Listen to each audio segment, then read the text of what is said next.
Welcome to this month's The Sky Above. Here's what's heading your way on this August episode. We're talking about the peak of the Perseid meteor shower, one of the best chances to view meteors flying through the sky. Then multiple planets will shine bright this month. We'll show you which planets and when. And if you want to view these cool sights but you don't have the right tools, we're talking about telescopes and bringing some here in studio to take a peek at.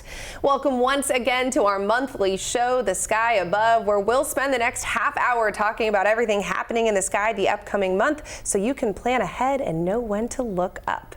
August is here. It's hard to believe, but one of the best things about summer is that we have nice weather, generally clear skies, and you can actually see a lot of these cool astronomical events as they're happening. And there's a lot heading our way next month, so let's jump right in. Of course, we need to introduce Keith. Keith Crum is joining us once again. I always appreciate your expertise. You are a NASA ambassador. Tell me what that means. Oh, well, NASA has a program that they run out of the Jet Propulsion Lab in Pasadena. It's a volunteer organization. There's about 1,300 of us around the country, and I got to be a part of it.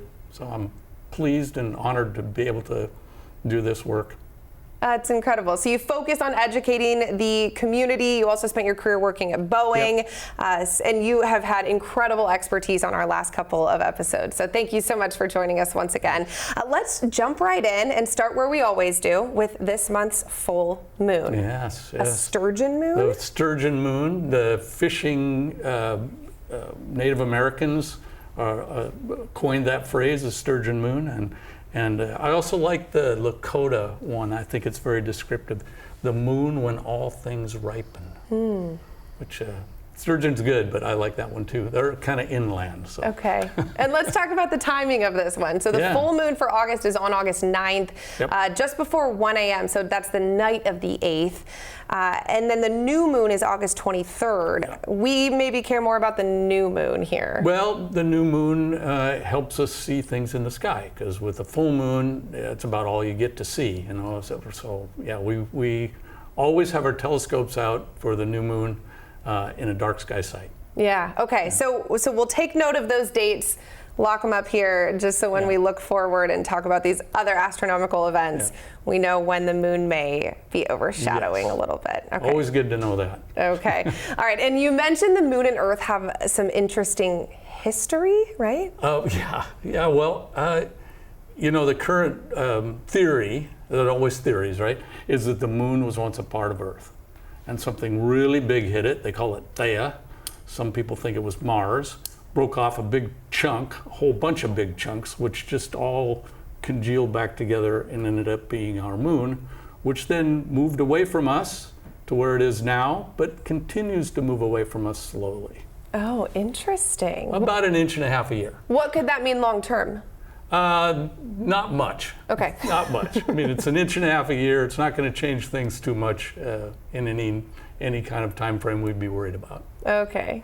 That's interesting. All right, so there's our full moon. Yeah. Now let's get to one I'm really excited about. This one, the Perseid meteor shower is peaking this month. Oh my goodness! So what are we actually seeing when we look up at this meteor shower? Well, these are bits of rock that come into the atmosphere and they vaporize essentially, and that when they vaporize, they get very hot.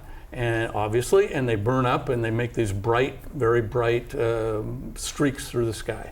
Awesome. And yeah, they are awesome. Just even though the peak for Perseids isn't until August 12th, they're there now. Okay. And I saw some really bright ones last weekend in a dark sky area. You know what? I saw Really some bright. too. Did you? And it was cool to look up and go, Yeah. those are the Perseids. Yeah. So yes, they've already been going, so you may have already seen them. They peak August 12th, but actually through August 24th. So a good chunk of this month is when we'll be able to see these. Yeah, that's right. The downside this year is the moon is nearly full.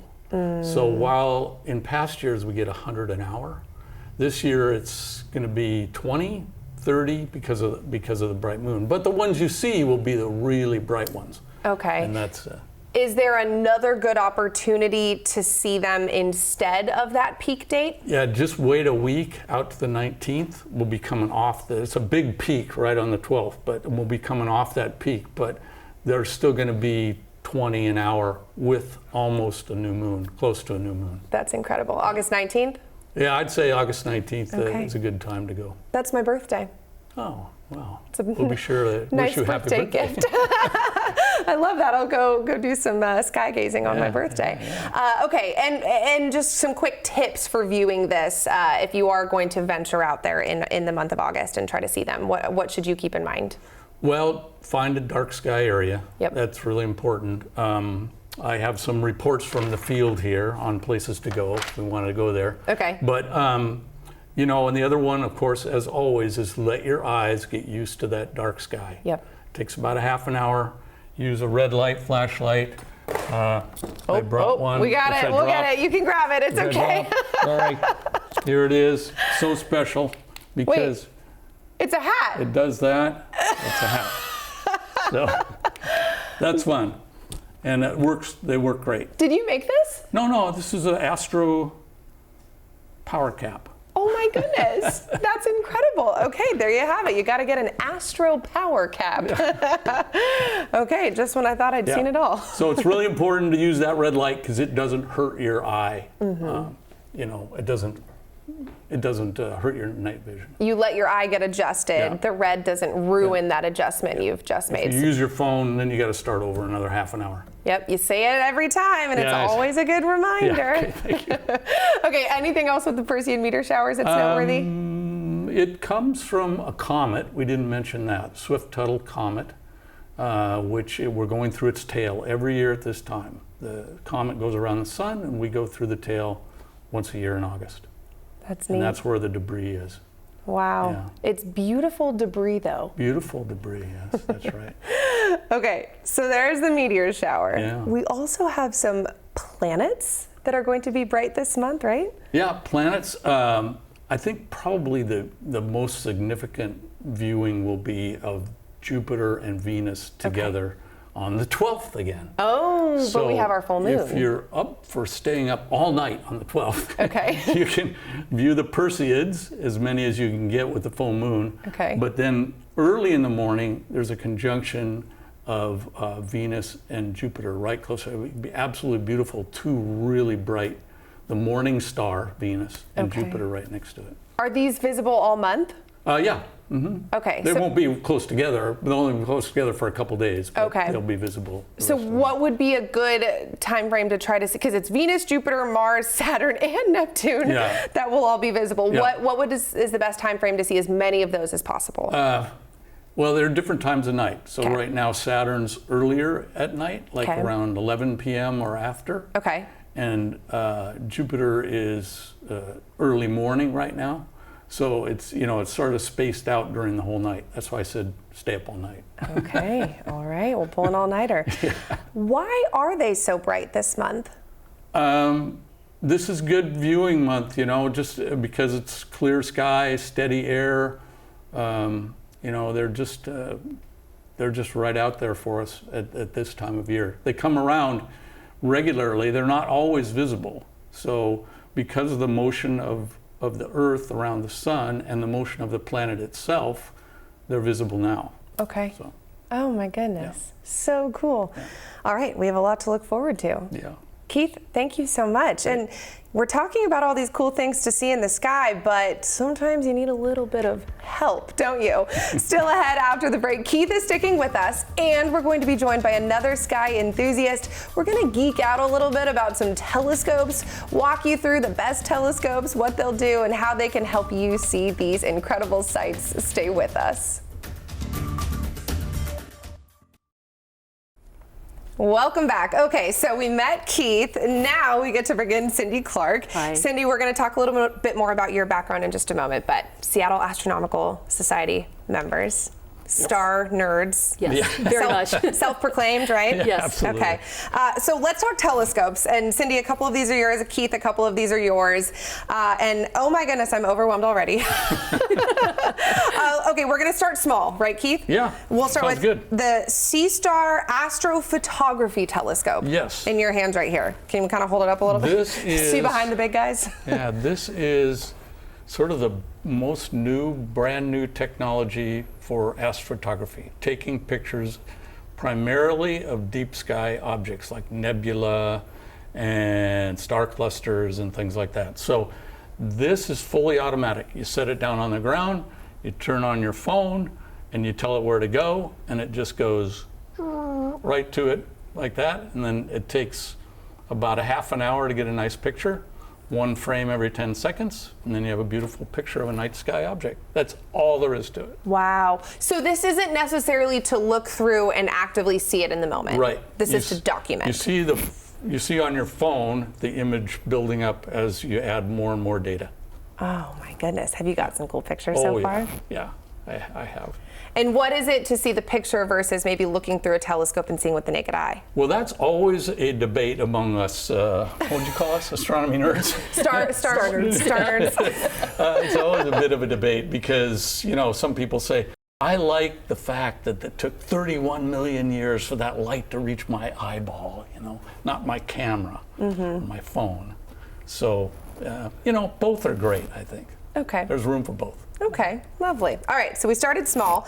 Now we're going to go to the Coronado Solar Telescope. Yes. Which one's this? That one's mine, right over here. All right, Cindy, let's see it. Okay. Okay. So this one is for your eyes, not for photos. It's for your eyes, and it's meant only to look at the sun, our sun. It won't show anything else when you aim it at the sky because there's so much filter on that nothing else is bright enough. All you see is a dark circle. Okay.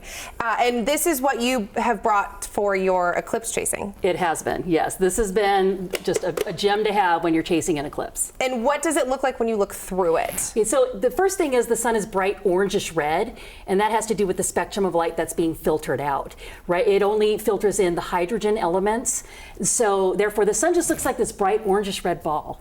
And the really cool part about this versus say just slapping a solar filter on a regular telescope is it shows the texture of the sun, kind of that orange peel texture, and you can see prominences and what we call, most people call solar flares, but the prominences that are coming out of the edge of the sun. So it just shows a lot more detail when it comes to the sun. Oh, neat. Okay, so for the sun. Okay, so that's number 2. Number 3, this guy here, right? This is the one I'm going to butcher, Keith. Celestron C8 catadioptric. Ooh, that's so close. Okay. Catadioptric. Okay. And what is this one for? This is for viewing deep sky objects. The moon is really good. Not as good for planets, but other things that I talked about, nebula and that kind of thing. It has an 8-inch aperture, which is the area that takes in the light as much, the amount of light you get. Is that large? The bigger the aperture, the more light comes in, the more things you can see. Oh. It's medium size, not large like this one.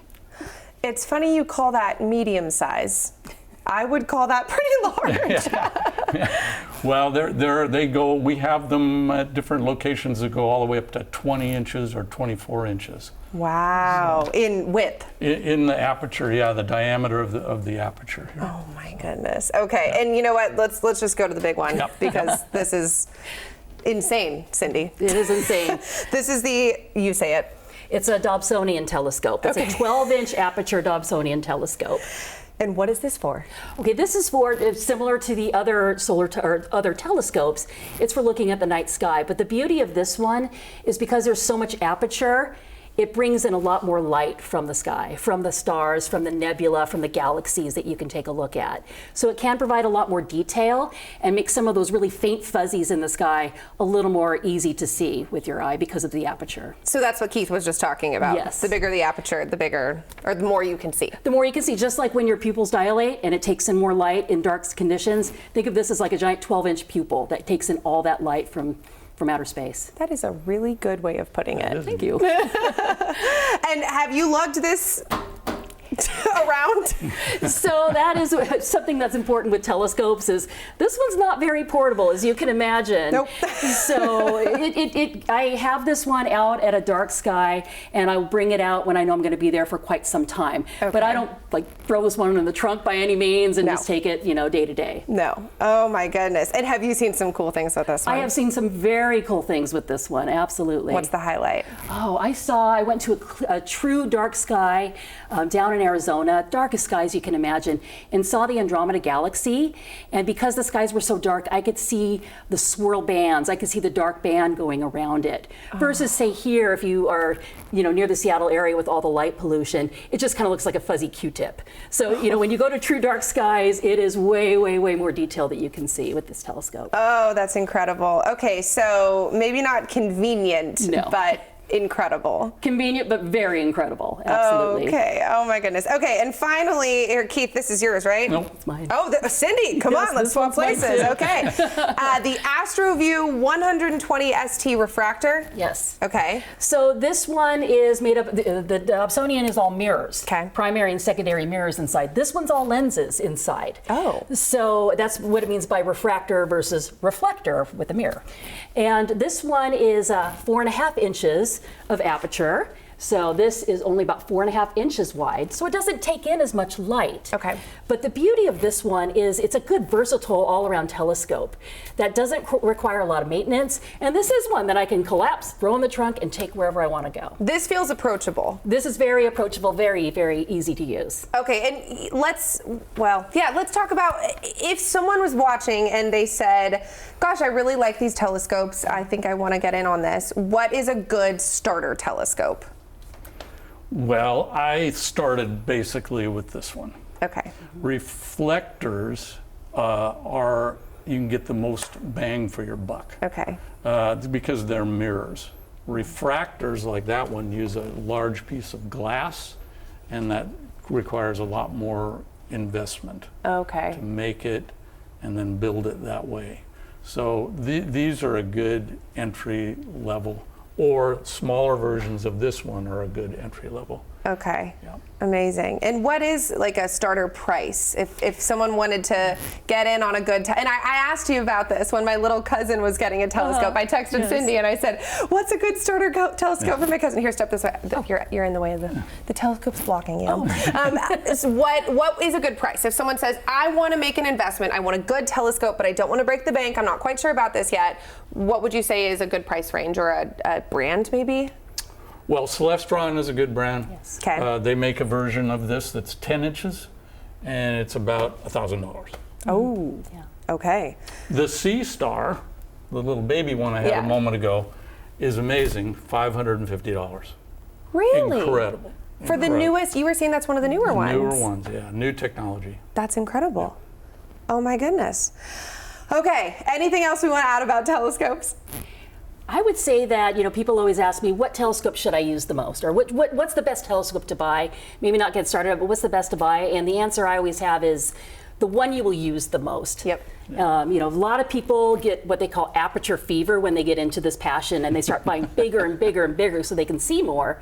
But then that telescope will sit in their garage because, it's great, cloudless night, but it's just too bothersome to drag it out and all of that. So this one I take with me and I use it. That's the best telescope to get, is the one you will use. Yeah, and you have an at-home setup too, so that's funny coming from you. Yes. Really quickly, let's talk about your backyard setup. Yes. Your husband built you. An observatory. He built me an observatory a few years ago. Husband of the year. Absolutely. She has an observatory in her backyard, everybody.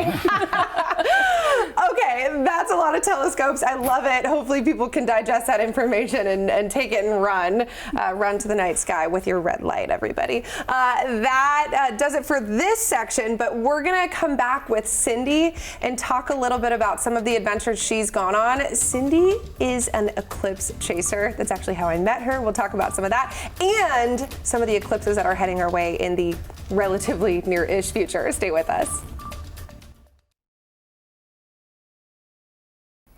Welcome back. We've been lucky to see a few eclipses in recent years. The total solar eclipse that stretched across the United States in 2017, the annular eclipse that could be seen in Oregon in 2023, and one woman has made it her goal to see as many as she can. I'm so lucky that you're joining us today. Cindy Clark, thank you so much for being here with me. Thank you for having me here. It's a pleasure. So I first met Cindy 2 years ago nearly 2 years ago, Yeah. you and your family were heading down to the annular eclipse in Oregon. I got to tag along, but that was not your first eclipse experience. What was the first one that you witnessed? The first eclipse experience was when I was 6 years old, back in 1979, and we had a total solar eclipse that barely missed where I was growing up in Renton, Washington. But I remember looking outside and seeing the sky go dark, and oh my goodness, I was hooked at that point. Oh my goodness, I love it. Okay, so let's see, in 2017? In 2017. You and your family went to see the total eclipse? We did. We went down to just outside of the Grand Teton National Park. And we were in totality, meaning in the full shadow of the eclipse. And that's the first time I saw one with my own eyes.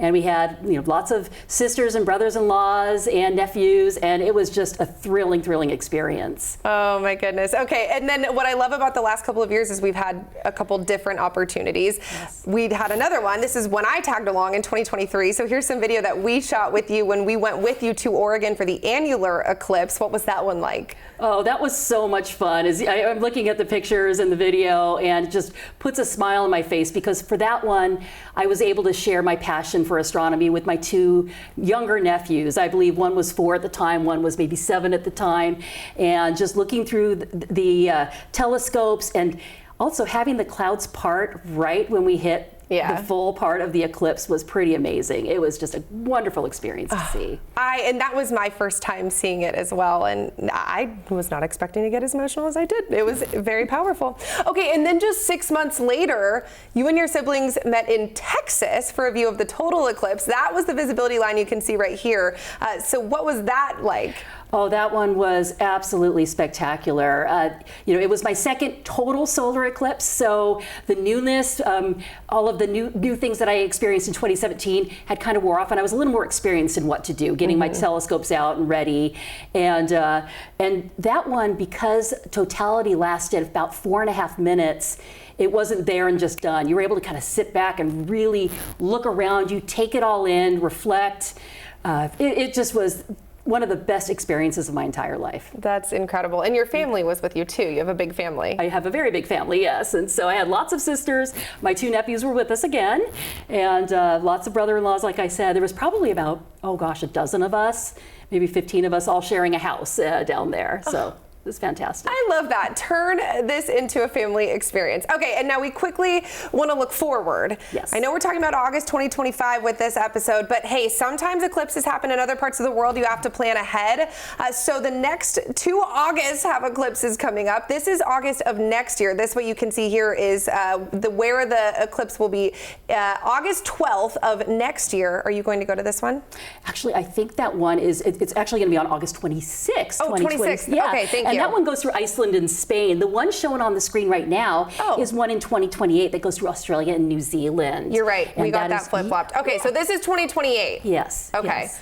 Are we going to this one? I would love to go to this one. I'm not sure quite yet. I would love to, because not only would I see the eclipse down in Australia and New Zealand, but I am so far south that the stars in the sky will look like a completely different sky to me. Oh my goodness. Okay, so that one's 2028. We're going out of order here. Let's get to this. Which one's this one? Okay, that is known as the eclipse of the century. Okay. That one takes place in August of 2027. Okay. And the totality, the reason why we call it the eclipse of the century is because totality, if you're in that full shadow, will last about 6.5 minutes. Oh. It's going to be just breathtaking to see. And there's so many wonderful countries skirting all along that the African continent along the north, that right now we're making our plans, because it's only about 2 years away. So got to start planning for that. And that's the thing. We have 26, 27, 28 coming up Yes. at different parts of the world. Yes. So if you want to go, you do have to start planning now. You do have to start planning now, especially the one I would say in 2026. I mean, that's only a year away. And that one's only going to clip a very small part of Portugal, Spain, Iceland, and Greenland. Okay. So it's not a whole lot of land mass. So I imagine people are going to be packing in as much as they can there. So that one, if you want to go next year, definitely start planning now. Okay, we'll put it on the calendar. Cindy, thank you so much. Your enthusiasm is infectious. I so appreciate your expertise. That does it for us here on this month's The Sky Above. We talked all things August. Be with us next month, and we'll look forward to September.